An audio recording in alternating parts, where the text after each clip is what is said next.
Yo, halo Prodigy, kembali lagi bersama Santuy Film. Di video kali ini, gue mau bawain sebuah alur cerita dari film Dolittle. Film ini mengisahkan tentang seorang dokter yang bernama Dolittle, yang memiliki kemampuan berbicara dengan hewan. Sang dokter mengurung dirinya di dalam rumahnya karena kematian istrinya. Sampai suatu hari hidupnya berubah ketika seorang gadis dan pemuda datang untuk menemuinya. Yuk, tanpa berbasa-basi dan tanpa spoiler banyak di awal, yuk kita langsung masuk aja ke ceritanya guys. Yo, shit! Oh, this is gonna murder my back! Quit complaining!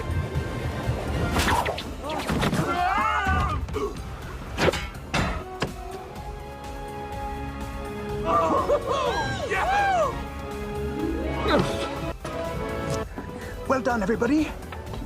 Dokter Dolittle adalah sebuah dokter istimewa yang terkenal karena kemampuannya untuk berbicara dengan hewan.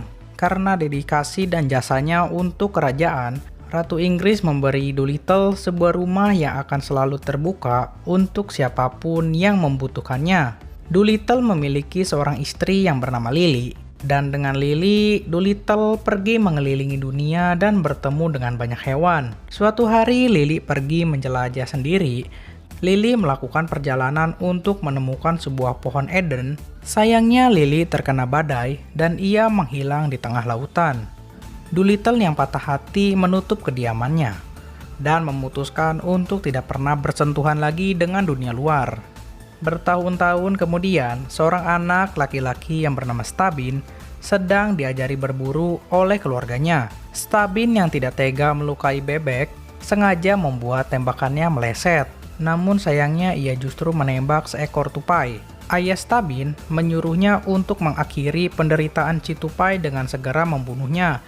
Stabin tidak tega untuk membunuh tupai tersebut, dan ia melihat seekor burung kakak tua yang kelihatannya ingin menuntunnya ke suatu tempat. Kakak tua tersebut menuntun Stabin kepada sebuah jalan rahasia menuju rumah Dolittle. Lalu di dalam halaman rumah tersebut, Stabin melihat seekor beruang kutub yang sangat besar. Stabin mulai mundur perlahan-lahan dan ia terkena sebuah perangkap.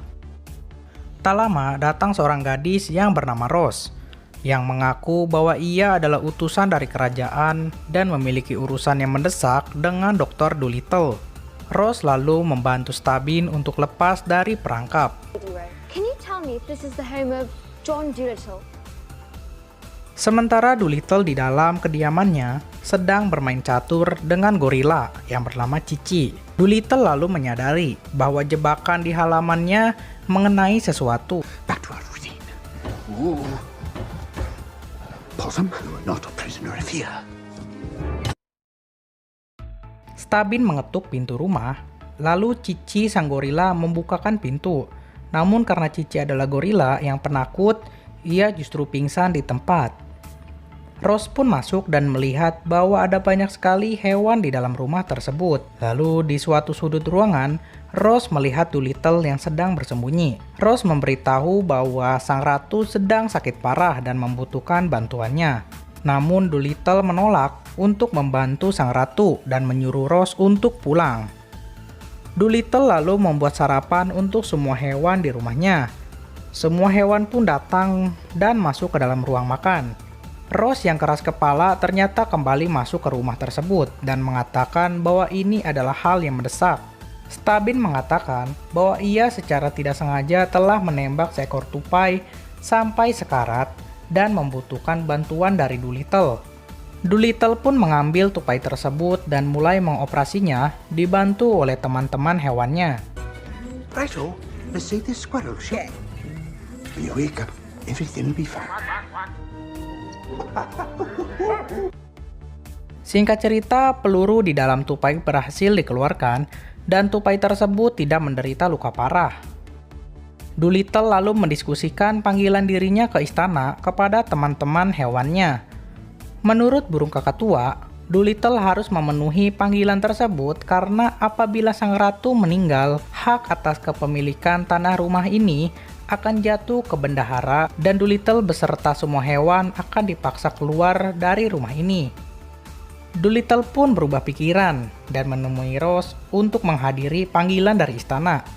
Stabin pun keluar dari rumah Doolittle.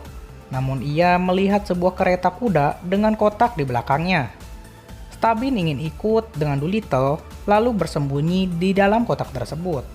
Singkat cerita, Doolittle beserta teman-temannya telah sampai di istana. Stop! Don't stop! Oh my god! Ratu pun terbaring sakit di istana. Dan terlihat Dr. Mudfly dan penasihat kerajaan, Lord Dudley, memiliki rencana buruk pada sang ratu. Tak lama, Doolittle dan hewan-hewannya pun masuk ke dalam ruangan sang ratu. Doolittle meminta bantuan anjingnya untuk mengendu sang ratu untuk menemukan penyakit apa yang ratu derita. Setelah bertanya kepada si anjing, Doolittle menyimpulkan bahwa ratu telah terkena racun. Dan satu-satunya cara tercepat menyelamatkan ratu adalah dengan menemukan pohon Eden dan mengambil buahnya. Sebelum pergi, Doolittle diam-diam meninggalkan seekor belalang ranting untuk mendengarkan segala percakapan di dalam ruangan ratu ketika ia pergi. That is lunacy. Everywhere, waiting for the slightest sign of weakness. It'll never return. Singkat cerita, Doolittle, Stabin, dan beberapa hewan berlayar ke Montroverdi untuk mengambil peta yang pernah dibuat oleh Lily dan disimpan di sana. Tanpa disadari, ternyata Mudfly mengikuti kapal Doolittle untuk menggagalkan pencarian pohon Eden. Doolittle lalu memanggil kawanan paus untuk membantunya kabur, dan tak lama paus pun muncul dari dalam air. I'm on my way! Surrender! We surrender! Doolittle segera memakai pakaian selamnya dan turun dari kapal bersama sang beruang kutubnya. Mereka mengaitkan kapal ke tubuh sang paus agar kapal bisa kabur lebih cepat. Ahead! Mudfly yang marah lalu memerintahkan pasukannya untuk menembakkan kapal Doolittle. Tembakan dari kapal Mudfly membuat Cici ketakutan dan melepaskan tali yang mengikat Doolittle. Untungnya Stabin segera menangkap talinya dan menahan tali tersebut agar Doolittle tidak terbawa arus. Namun sayangnya tali tersebut putus.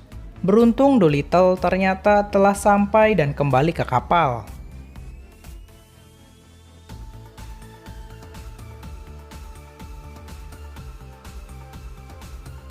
Singkat cerita, mereka pun sampai di Montroverdi. Doolittle dan Stabin menyamar masuk ke istana, sementara para hewan menunggu di kapal. Doolittle meminta tolong kepada seekor capung untuk bernegosiasi dengan semut untuk membukakan gembok dari sebuah pintu yang terkunci. These humans, they will pay you handsomely for you. We were gonna spend the rest of our... You dated for 2 weeks. Stabin dan capung masuk ke ruangan tersebut, sedangkan Doolittle berjaga di luar. Di dalam ruangan tersebut, terdapat Raja Rasoli yang sedang tertidur bersama dengan para singanya. Stabin berhasil masuk ke ruangan rahasia di kamar tersebut dan menemukan sebuah jurnal yang bertuliskan petualangan Lily dan Doolittle. Stabin pun menyadari bahwa Lily sang penjelajah dulunya adalah istri dari Doolittle. Tanpa disadari, Raja Rasoli ternyata telah berada di belakang Stabin. Tak lama, para penjaga pun datang dan menangkap Doolittle juga. Doolittle dan Stabin dimasukkan ke dalam penjara. Namun Raja Rasoli hanya marah kepada Doolittle karena ia telah kawin lari bersama anaknya dan membuatnya mati di lautan. Raja Rasoli kemudian menyuruh Stabin untuk keluar karena dari awal ia hanya dendam kepada Doolittle saja. Tak lama seekor harimau pun masuk ke dalam sel penjara dan bersiap menyerang Doolittle. How could I forget you? Di istana, ternyata Stabin berpesta bersama Raja Rasoli atas kematian Doolittle. Capung pun datang menghampiri Stabin. Stabin ternyata mampu berkomunikasi dengan hewan dan menyuruh Capung untuk menyampaikan pesan pada seluruh hewan di kapal bahwa Doolittle telah tertangkap. We need to split up if We're going to pull this off. Sementara Doolittle di selnya terus berusaha mengulur waktu agar tidak dimakan oleh harimau itu. Watch this. No, it's over there. No, it's back over there. Got it. Oh, no, it's over here. Tepat pada saat Doolittle terpojok, burung kakatua dan gorila pun datang. Cici sang gorila yang penakut tidak berani menghadapi harimau. Namun Doolittle dan kakatua terus meyakinkan Cici bahwa Cici kuat dan pemberani. Cici akhirnya berhasil melempar harimau itu ke tembok, lalu mencekiknya sampai pingsan. Stabin yang dari tadi sedang berpesta diam-diam kembali ke kamar Raja Rasuli untuk mengambil buku jurnal milik Lily. Stabin segera lari ke tempat kapal mereka berlabuh. Namun sayangnya ternyata mereka telah dikepung oleh pasukan dari Mudfly. Mudfly lalu merampas buku jurnal milik Lily dan menembak kapal milik Doolittle. Seluruh hewan yang di kapal pun terpaksa melompat dan menyelamatkan diri dari kapal yang tenggelam. Para hewan dan Doolittle serta Stabin mulai putus asa. Lalu Doolittle memanggil semua krunya untuk berkumpul. Namun bukannya memberi semangat, ia justru mengatakan bahwa petualangannya telah berakhir dan saatnya untuk menyerah. Stabin bertanya kepada Doolittle mengenai Lily. Doolittle menjawab kalau ia mencintai Lily dan menyesal telah kehilangannya. Tak lama Raja Rasuli datang dan ternyata Rasuli telah mendengarkan percakapan mereka dan ia mengatakan bahwa ia membenci Doolittle namun ia sangat cinta kepada putrinya. Rasuli pun memberikan Doolittle sebuah kapal untuk melanjutkan petualangannya sesuai permintaan Lily untuk bisa pergi menyusul pasukan Mudfly. Singkat cerita, mereka pun sampai di sebuah pulau.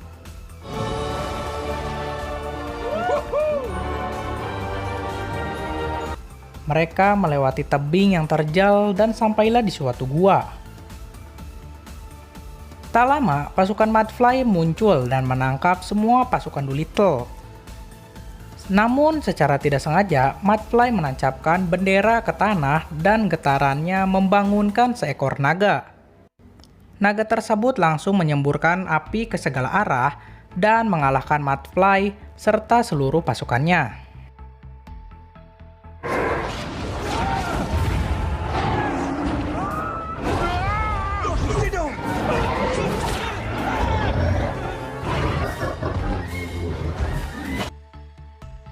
Beruang kutub tertangkap oleh ekor naga dan Doolittle secara terpaksa menusuk ekor sang naga demi menyelamatkan beruang kutub.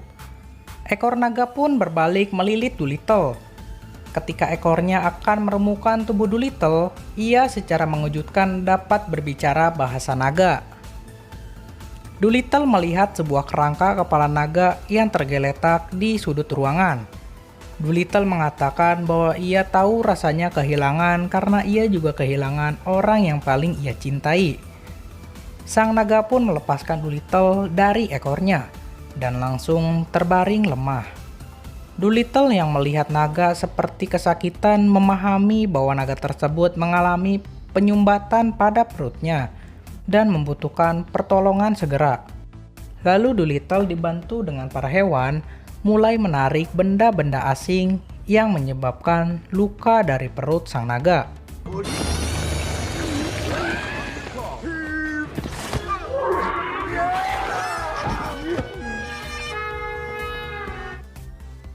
Sang naga melihat kebaikan Doolittle dan menuntunnya kepada pohon Eden. Doolittle dan teman hewannya pun mengambil buah dari pohon Eden dan ia berniat untuk memberikannya kepada sang ratu. Keesokan harinya ratu telah kritis. Sang penasihat kerajaan hampir secara sah melengsarkan ratu dari tahtanya. Namun Doolittle dan teman-temannya berhasil mendobrak masuk ke dalam kerajaan. Penasihat kerajaan lalu menyuruh pasukannya untuk menangkap Doolittle demi mencegah sang ratu meminum buah dari pohon Eden. Dibantu dengan rekan-rekannya, Stabin akhirnya berhasil meneteskan cairan dari buah Eden ke bibir sang ratu. Sang ratu tiba-tiba membuka matanya dan menjadi sehat kembali. Doolittle lalu mengambil serangga ranting yang ia tinggalkan dulu dan mendengarkan apa saja yang telah terjadi di ruangan itu setelah ia pergi. Sang serangga memberitahu bahwa sebenarnya ratu telah diracun oleh penasihat kerajaan dan racunnya ada di sakunya. Penasihat kerajaan pun ditangkap dan terbukti bahwa ia menyembunyikan sebuah botol racun di sakunya. Sang ratu merasa berterima kasih kepada Doolittle dan senang bahwa akhirnya Doolittle telah kembali. Doolittle lalu mengajak berpamitan dan mengajak Stabin beserta seluruh teman hewannya untuk kembali.